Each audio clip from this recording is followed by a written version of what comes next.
सिद्धेभ्यः ॐ नमः सिद्धेभ्यः। ओंकार बिंदु संयुक्तं नित्यं ध्यायन्ति योगिनः कामदं मोक्षदं चैव ओंकाराय नमो नमः। मंगलम भगवान वीरो मंगलम गौतमो गणी मंगलम कुंद कुंदार्यो जैन धर्मोस्तु मंगलम। सर्वमंगल मांगल्यम सर्वकल्याणकारकम प्रधानां सर्वधर्माणां जैनं जयतु शासनम जैनं जयतु शासनम जैनं जयतु शासनम। इस भवतरु का मूल एक जानहु मिथ्या भाव ताको कर निर्मूल अब करिए मोक्ष रूपा करिए मोक्ष। जय बोलो देव शास्त्र गुरु की जय।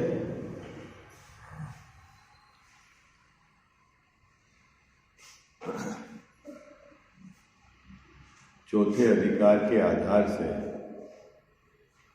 जीव और अजीव इन दो तत्व के अयथार्थ श्रद्धान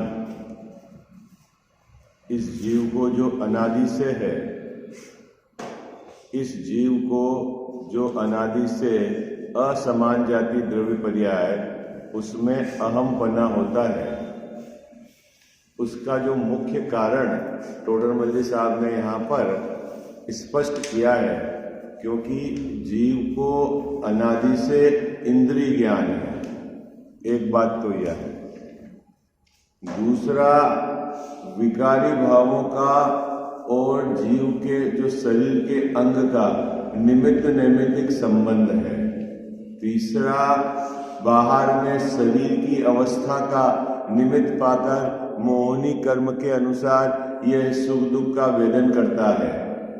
चौथा शरीर का और आत्मा का एक क्षेत्र अवगाह संबंध होने के कारण आत्मा में संकोच विस्तार नाम की शक्ति है। शरीर का क्रस होना, बढ़ना और आत्मा के प्रदेशों का फैलना, ये संकोच विस्तार, ऐसे नाना बिंदु प्रस्तुत करके टोडरमल्ली साहब ने क्या कहा कि अनादि से यह जीव शरीर में अहम पना स्थापित करता है। और उसके लिए एक सुंदर शब्द लिया है, जैसे तैसे, है ना। ये जो भी जैसे अभी ऋषभ जी भाई साहब, मैंने अंगुली उठाने का विकल्प किया, मैंने बोलने का विकल्प किया और मेरे आत्मा के प्रदेशों को बोलूं इस प्रकार से हिलाया, है ना। अब आत्मा के प्रदेश जो होठ के आसपास है उसको मैंने हिलाया। अब जो होठ एक क्षेत्र अवगाह संबंध है वह भी हिलता है और उसके हिलने के निमित्त से बाहर में भाषा वर्गणा वह शब्द रूप परिणमित हो जाती है। कितनी चीज हो गई यहाँ पर, क्या हो गई?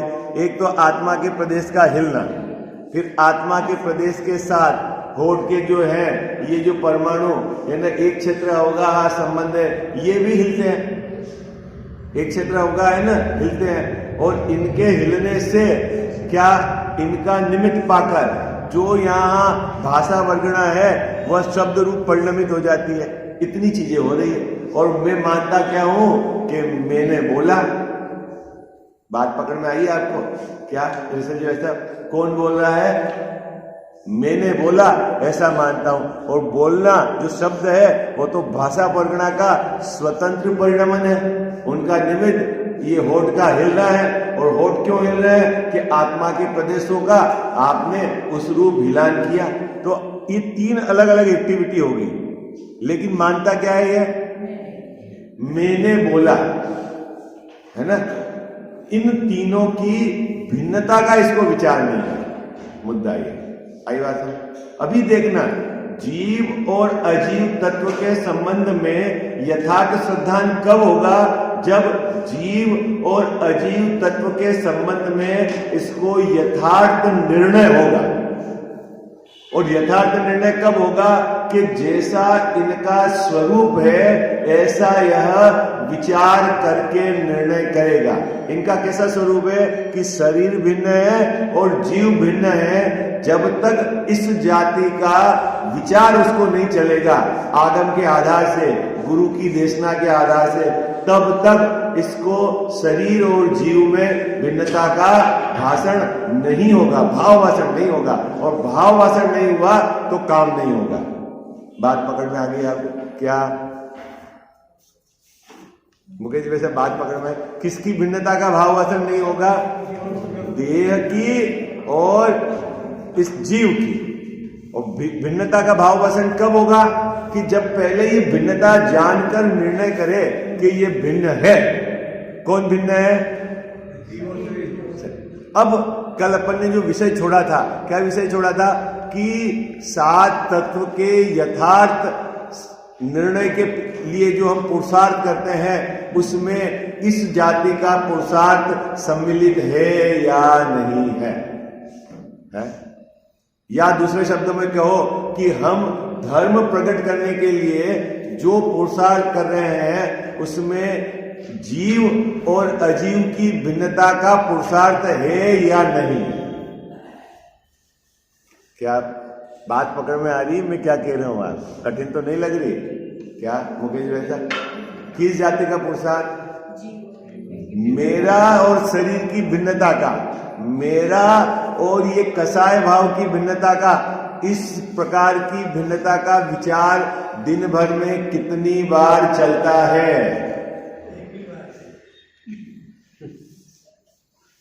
अगर मान लो भिन्नता का विचार नहीं चलता है तो आपको भिन्नता का निर्णय नहीं होगा, और भिन्नता का निर्णय नहीं होगा तो भिन्नता का भाव भाषण नहीं होगा, और भिन्नता का भाव भाषण नहीं होगा तो परिणति में धर्म प्रकट नहीं होगा।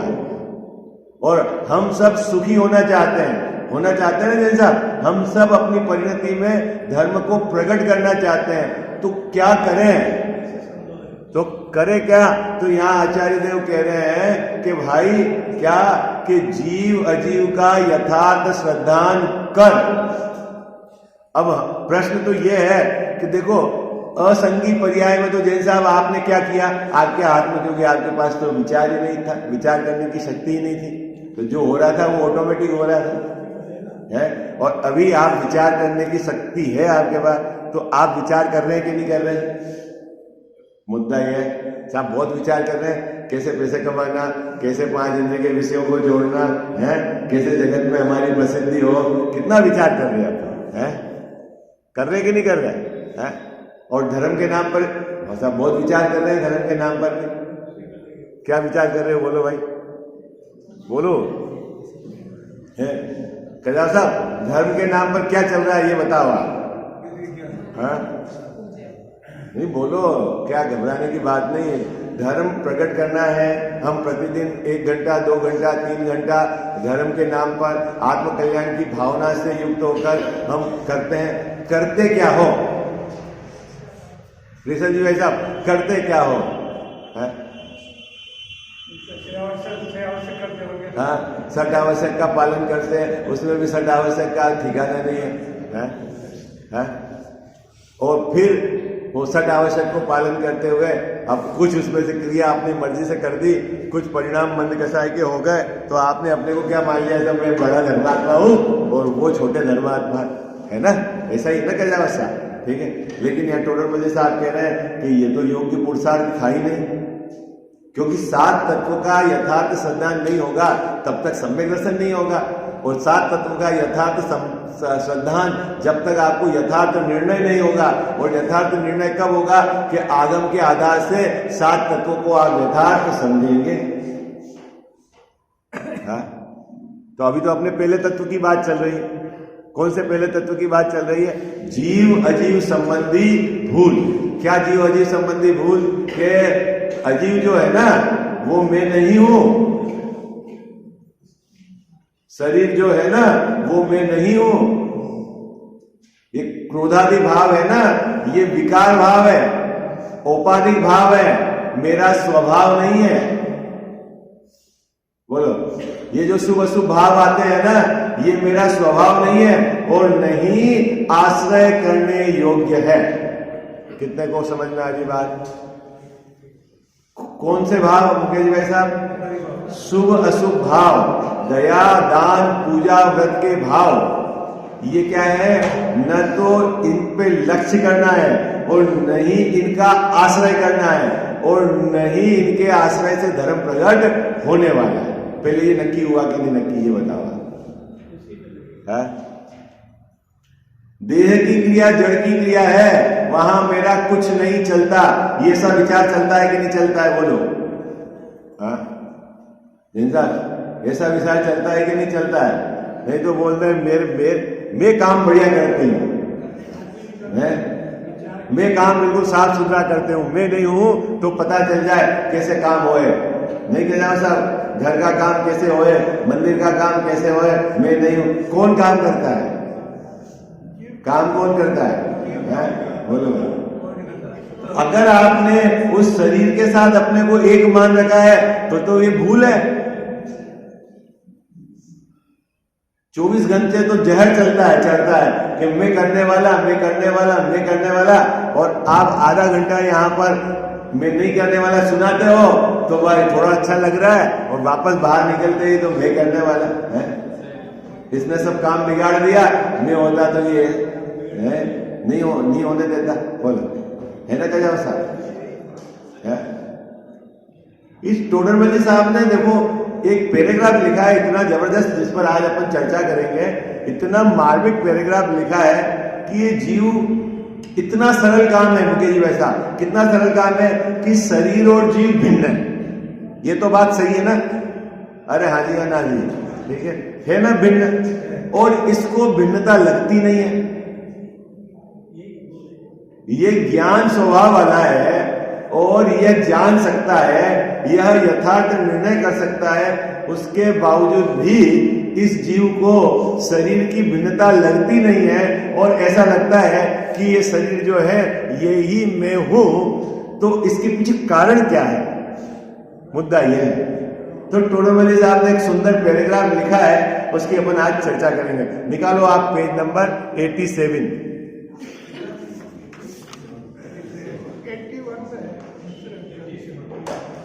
और जो 81 नंबर पेज है ना,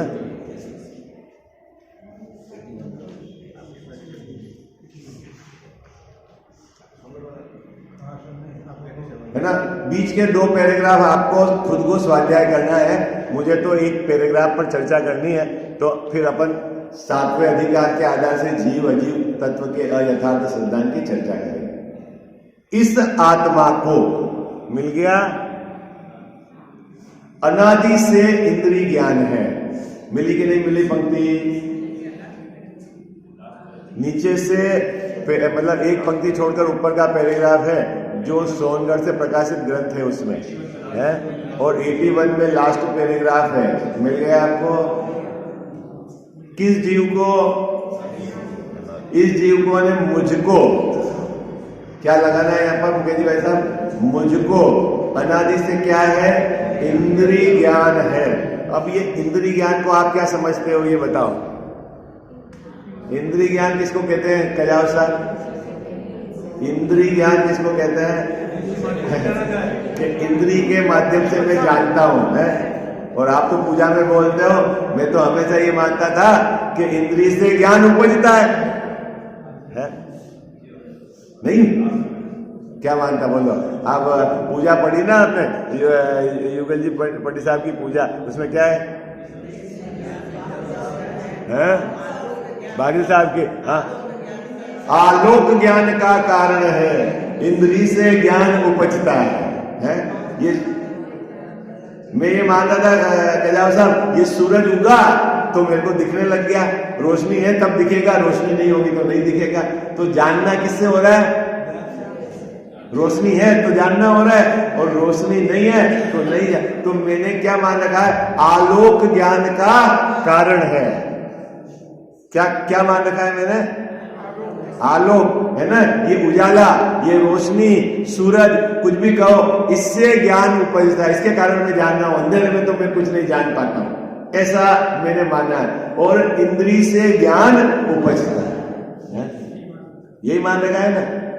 क्यों वैसा है? तो यहां टोडर मल्ली साहब उसको कहते हैं कि इस जीव को अनादि से इंद्री ज्ञान है। इसका अर्थ क्या है ऋषभ जी भाई साहब? इंद्री ज्ञान किसको बोलते हैं? मति ज्ञान की आपने परिभाषा, मति श्रुत ज्ञान तो इस जीव को अनादि से है ना। तो मति ज्ञान की क्या परिभाषा है? 5 इंद्री और मन के सहायता से जो जाने। तो प्रश्न अभी ये सहायता क्या है? प्रश्न क्या है? सहायता किसको बोलते हैं भाई साहब? सहायता मतलब जानने में सहयोग करता है। तो ये शब्द सहयोग करने का अर्थ क्या है? कि जब ज्ञान, या और मैं कहूं जब कमजोर ज्ञान अपनी स्वयं की योग्यता से जानता है, तब बाहर में 5 इंद्री और मन की उपस्थिति होती है। ये तो मैंने बहुत थोड़ा सेंटेंस बनाया, उसमें तो और बहुत चक्कर है ऋषभ जी भाई साहब। कमजोर ज्ञान जब स्वयं अपनी योग्यता से जानता है, तब 5 इंद्री की उपस्थिति तो रहती है, उसके विषय भी उपस्थित रहते हैं, उजाला भी चाहिए, दूरी भी सही चाहिए, तब जानता है। क्या भाई साहब? आग भी है आपके पास और सामने जो गे है वो भी है, लेकिन उजाला नहीं है। तो मुकेश भाई साहब कितना पराधीन ज्ञान है अपने, लेकिन उजाले के कारण नहीं जानता, गे है इसलिए नहीं जानता, आंख है इसलिए नहीं जानता। जानता तो ज्ञान अपनी स्वयं की योग्यता से है, लेकिन जब जब भी जानेगा तब तब इनकी उपस्थिति होती है। इस प्रकार के कमजोर ज्ञान को क्या बोलते हैं? इंद्रिय ज्ञान। एक जगह आचार्य देव ने यह भी लिया, इंद्रिय ज्ञान ज्ञान नहीं है ना। उसका एंगल क्या है वो भी कभी आएगा प्रकरण, तो हम आपको समझाएंगे, ठीक है। अभी तो इतना कि यहाँ इस सेंटेंस का क्या अर्थ है? इस सेंटेंस का क्या अर्थ है? अनादि से इस जीव को, आत्मा को, या कहो अनादि से मुझको क्या है? इंद्रिय ज्ञान है। मिल गया सेंटेंस? इंद्रिय ज्ञान है मतलब जब भी मैं जानूंगा क्या, ठंड गर्मी, कड़ा नरम, तो क्या होगा? स्पर्शन इंद्रिय की उपस्थिति, उसका विषय है ना, ये सब होगा। लेकिन जानूंगा कैसे जैन साहब? अपने ज्ञान से जानूंगा, इंद्रिय के कारण नहीं जानूंगा, लेकिन इंद्रिय उपस्थित रहेगी, इसलिए उसको कहा इंद्रिय ज्ञान, है ना। दूसरी बात और समझना कजाओ साहब, बड़े बड़े मजेदार बात है। आत्मा कैसा है?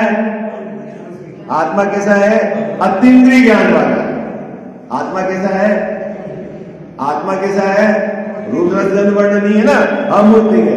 तो जो इंद्रियों से जाना जाता है वो जैसा सभी मूर्ति होगा, क्योंकि इंद्रियां मूर्ति है और उसकी उपस्थिति में जिसको जाना जाता है वो सब मूर्ति होगा।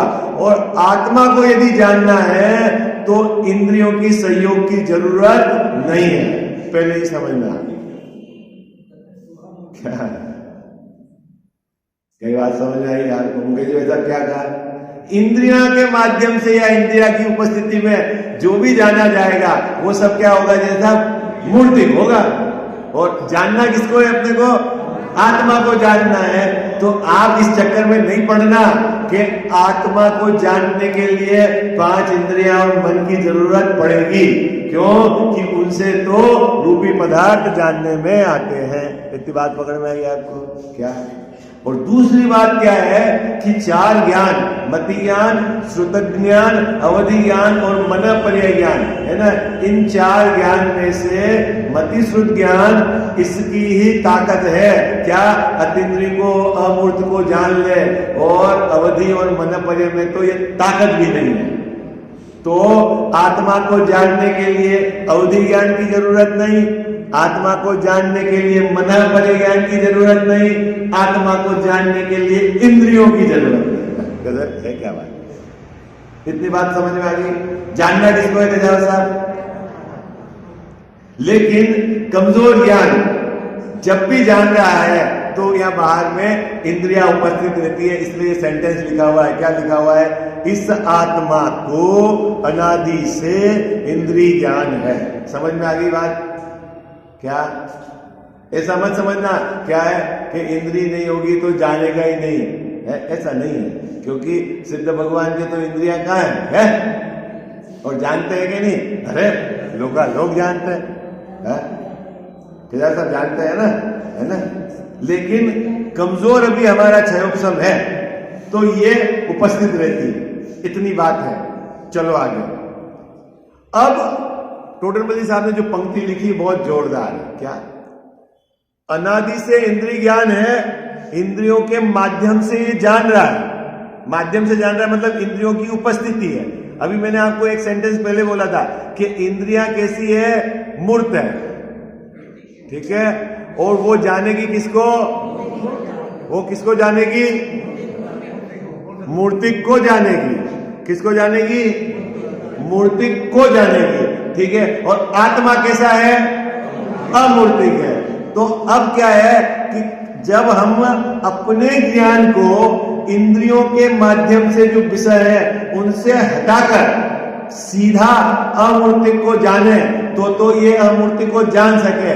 लेकिन हम किसके माध्यम से? इंद्रियों की उपस्थिति में बाहर के उन विषयों को जानते हैं जो मूर्तिक है। तो मूर्तिक को तो जानते हैं और अमूर्तिक जानने में आता नहीं है। तो जो जानने में आता है ये ऐसा मानता है कि यही मैं हूं और मैं इसी के माध्यम से जानता हूं।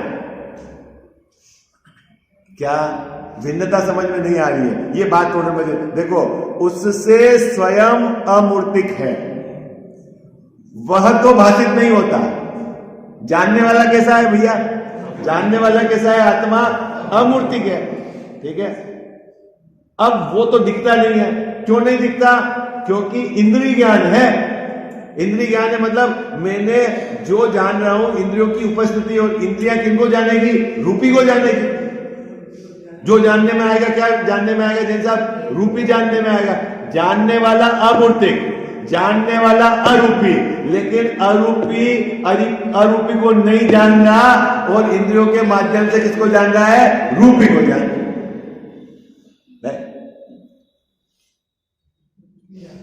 अभी आपने वो पढ़ी थी ना, अपने यहां पर विधान चला था ना, क्या बोलते हैं 170 तीर्थंकर विधान है। ज्ञान में ज्ञान को ज्ञान जाने नहीं। क्या है? अजीत भैया पढ़ा था ना विधान। ज्ञान में ज्ञान को ज्ञान जाने नहीं, उसके कैसे कहें ज्ञान की बानेगी है। कितना को अर्थ याद है बता? हेलो, भूल ही गए। अभी तो कितना समय हुआ है भाई, है? शायद तो वो तो रजनी भाई ने इसका अर्थ भी तो समझाया था।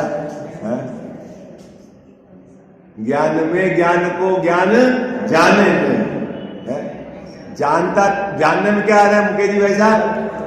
ज्ञान। और जान क्या रहे हैं? ज्ञान को नहीं जान रहे हैं। जैसे अभी आपको मिर्ची का ज्ञान होता है, आपको शक्कर का ज्ञान होता है, आपको ये माइक का ज्ञान होता है, तो अंदर कोई माइक थोड़ी गया है क्या आत्मा का? तो माइक जैसी जो भी ज्ञान हुआ, तो माइक जैसी जो भी आकार बना वो किसका है? ज्ञान का आकार है। तो जानने में क्या आता है? ज्ञान जानने में आता है। और ये जान कहता क्या है कि मैंने माइक को जाना है। ज्ञान को जानने पर भी ज्ञान को नहीं जाना है। ज्ञान में ज्ञान को ज्ञान जाने में। जोर किसका है? क्या रसगुल्ले का स्वाद आता है कि ज्ञान को जानते हो? ईमानदारी से बताओ, ईमानदारी से बताओ आप। किसको जानते हो आप? रसगुल्ले का अंदर घुसेगा तो रसगुल्ले का ज्ञान तो हुआ ना। हाँ, ज्ञान हुआ तो उसको किसको जाना? ज्ञान को जाना है। लेकिन अपने को मैं ज्ञान को जान रहा हूं, उसका जोर नहीं आया। जोर किसका आया? चलो, ये तो विषय अलग है, थोड़ा सा क्लिष्ट है। आपको कभी चर्चा होगी तो समझाएंगे। अभी मुद्दा क्या है? अनादि से इस जीव को इंद्रिय ज्ञान, ठीक है। और इंद्रिय ज्ञान यानी 5 इंद्रिय की और मन की उपस्थिति में जो जानने में आता है वो मूर्त है, अमूर्त जानने में नहीं आता। और आत्मा कैसा है?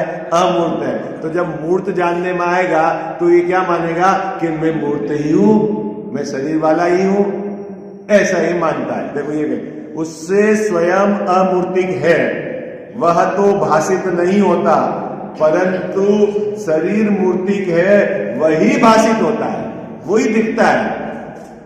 भाई साहब क्या दिखता है? आत्मा तो नहीं दिखती आपको। क्यों नहीं दिखती? ये देखी नहीं मैंने, कभी कोशिश की नहीं। कैसे कोशिश करूं कि इंद्रियों से भिन्न पड़, उस अमूर्तिक को पकड़, तो पकड़ में आएगा। लेकिन मैं इंद्रियों के माध्यम से ही जान रहा हूं, तो क्या 5 इंद्रिय के विषय और ये शरीर ही जानने में आता है, तो मैं क्या मानता हूं कि मैं शरीर वाला हूं। बोलो है ये गड़बड़ है। ये अपने को ये जो चल रहा है ना, इसमें शरीर वाला हूं, इस संधि को मेटना है। मैं शरीर से भिन्न हूं, ये बात आपको आगम के आधार से, गुरुओं की देशना के माध्यम से अंदर में बारंबार विचार करके, निर्णय करके, भेद विज्ञान करके भिन्नता भाषित करनी, ये असल पुरुषार्थ है। ये है काम करने का। क्या काम करने का है? बोलो। 7 तत्व के संबंध में यथार्थ सिद्धांत किसको बोलना कि जीव अजीव तत्व है? अरे टोडरमल साहब तो भाव भाषण पर जोर दे रहे हैं। क्या नाम याद कर लेना, भेद प्रभेद गिना देना, वो तो एक। और तुझे भाव भाषण है कि नहीं, मैं जीव हूं शरीर से भिन्न। बोलो कितने लोगों को समझ में आ रही है भाई? क्या है धर्म का पुरुषार्थ? क्या है कजावत साहब धर्म का? कि देह की भिन्नता का आपको भाव भाषण हो। चक्कर यह है कि इधर तो बहुत सारे कारण मिल गए कि जो आपको भाव भाषण नहीं होने देते, है ना। आपका ज्ञानाधिक स्वभाव है ना, और वहां 5 इंद्रियों के निमित्त नैमित्तिक संबंध है। ओके, आप बोलने की इच्छा करते हो, आत्मा के प्रदेशों को हिलाते हो, होठ हिलते हैं और भाषा वर्गना भाषा रूप परिणमित हो जाती है, तो इसको लगता है मैं बोलता हूं। इसको क्रोधाधिक विकार हुआ और शरीर के रंग बदल गए। प्रसन्न हुआ तो शरीर का चेहरा खिल उठा, तो इसको लगता है शरीर ही में हूं। आत्मा का और शरीर का एक क्षेत्र होगा संबंध है। मैं जब बच्चा था तब मैं बड़ा हुआ तो आत्मा के प्रदेश भी फैल गए, तो इसको लगता है नहीं नहीं शरीर ही में हूं। अभी इतने सारे बाहर में पक्ष पड़े हुए हैं, विपरीतता लिए हुए, और एकमात्र गुरु की देशना आपको निमित्त है कि जो इनकी भिन्नता बताती है। भाई साहब कितने सारे जो आपको उलझाने वाले कितने हैं? अरे जगत में उलझाने वाले कितने हैं? बोलो है? और मानते किसकी है अपन? मानते किसकी है? पूरे जगत है? और फिर बोलते भी जाते हैं भगवान के सामने कैसे लुटे रहे हैं, वणिता बेड़ी और परिजन रखवाले। किसके सामने बोलते हो? किसको समझाना है? किसको समझाना है? ले समझता है क्या? बोलो है? भगवान को समझा रहा है। हाँ भगवान जानते नहीं है भाई, है? किसको समझा रहा है? बोलो है? जो आप बोल रहे हो भगवान के सामने उनकी साक्षी में, तो कम से कम विचार। आपको लगता है कि वनिता बेड़ी, फिर पाठ बोल रहे हो, याद है मेरे को, 50 बरस हो गए मेरे को तो याद है, अच्छी बात है। फीलिंग है क्या? भाव भाषण है क्या? ये बता है? और ये सोच रहा है कि मेरे को पाठ याद है जिससे काम हो जाएगा। भैया धोखे में नहीं रहना। अच्छी बात है याद किया है, लेकिन तेरे को उसके भाव खबर है और अंदर में जाकर तेरे को उस जाति की फीलिंग है?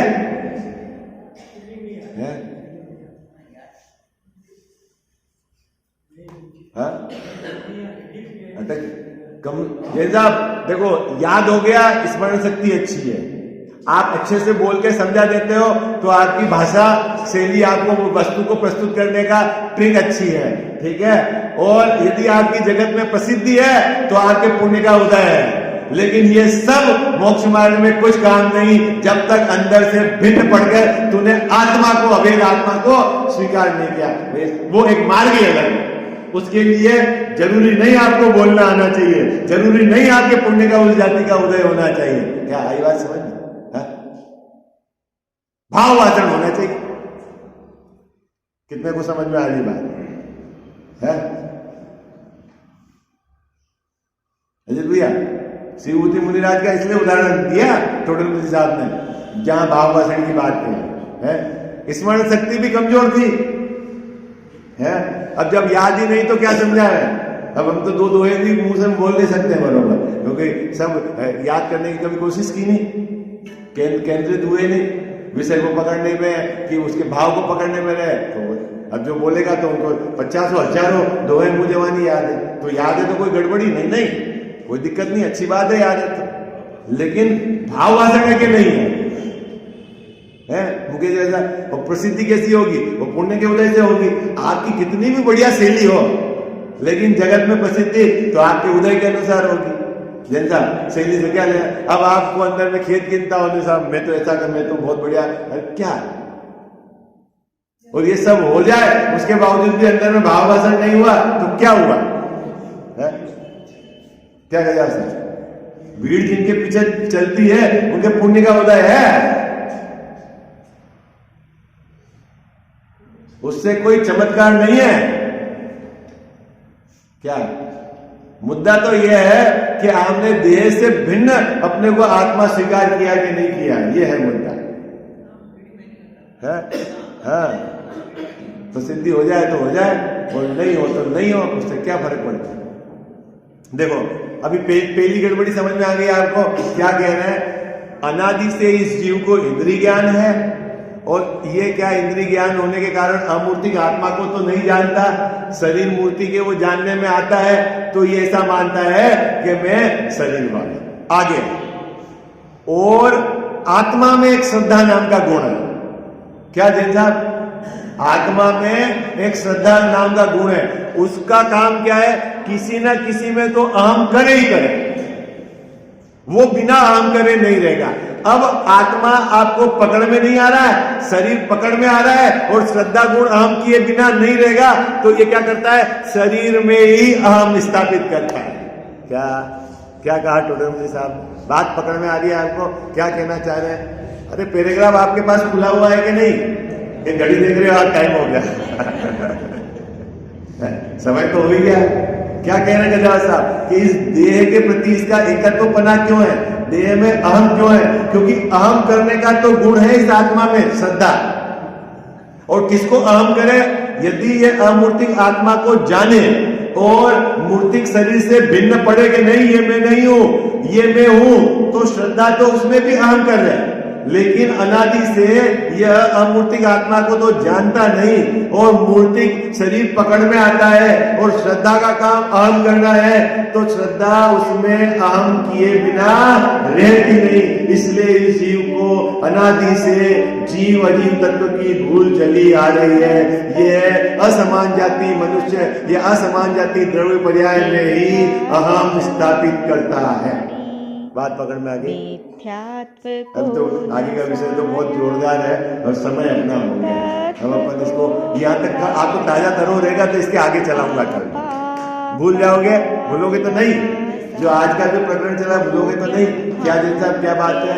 सिर्फ 2 पंक्ति याद करनी है। अनादि से इस जीव को इंद्रिय ज्ञान है, अमूर्तिक आत्मा तो जानने में आता नहीं, मूर्तिक शरीर जानने में आता है और आत्मा में श्रद्धा नाम का गुण है, वह किसी न किसी अहम किए बिना रहता नहीं। अब जो जानने में आता है उसमें अहम कर लेता। अभी देखना पेच फंसा हुआ है। अभी असमान जाति पर्याय में अहम कर रहा है और अपने को अहम क्या कराना है? अपना जो आत्मा जीव तत्व है उसमें अहम कराना है। तो आपको श्रद्धा को उस जाति का विषय देना पड़ेगा।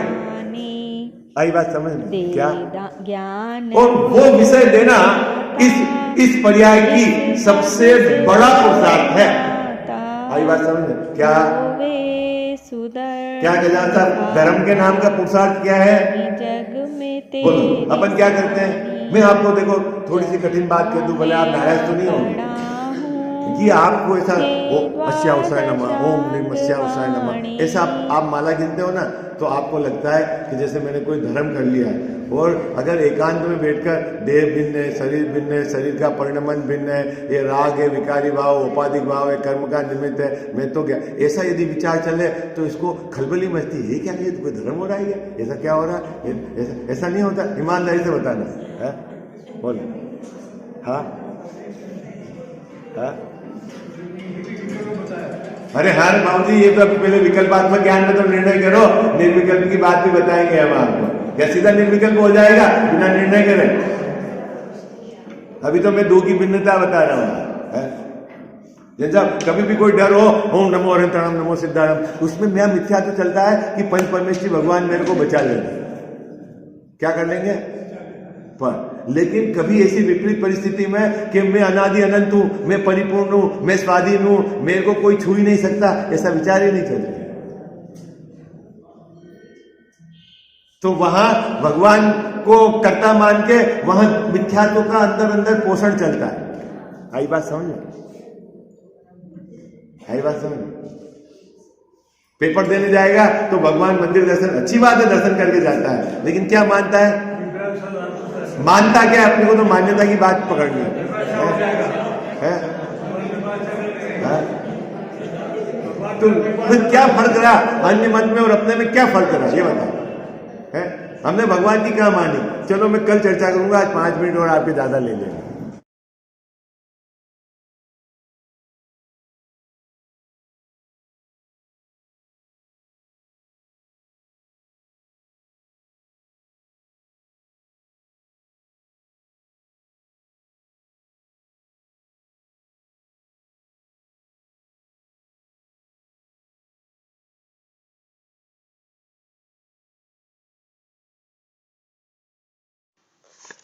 जिनवाणी जग मैया जन्म दुख मेट दो, जिनवाणी जग मैया जन्म दुख मेट दो, जन्म दुख मेट दो, मरण दुख मेट दो, जन्म दुख मेट दो, मरण दुख मेट दो, जिनवाणी जग मैया जन्म दुख मेट दो। बहुत दिनों से भटक रहा हूँ, ज्ञान बिना है मैया, निर्मल ज्ञान प्रदान सुकर दो, तू ही सच्ची मैया। गुण स्थानों का अनुभव हमको हो जावे जग मैया, चढ़े उन्हीं पर क्रम से हम थे होवे कर्म खिपैया, मेटो जामन मरण हमारा इतनी वंती मैया, तुमको शीश त्रिलोकी नमावे तू ही सच्ची मैया। वस्तु एक अनेक रूप है, अनुभव सबका न्यारा, हर विवाद का हल हो सकता सद्वाद की धारा, जिनवाणी जग मैया।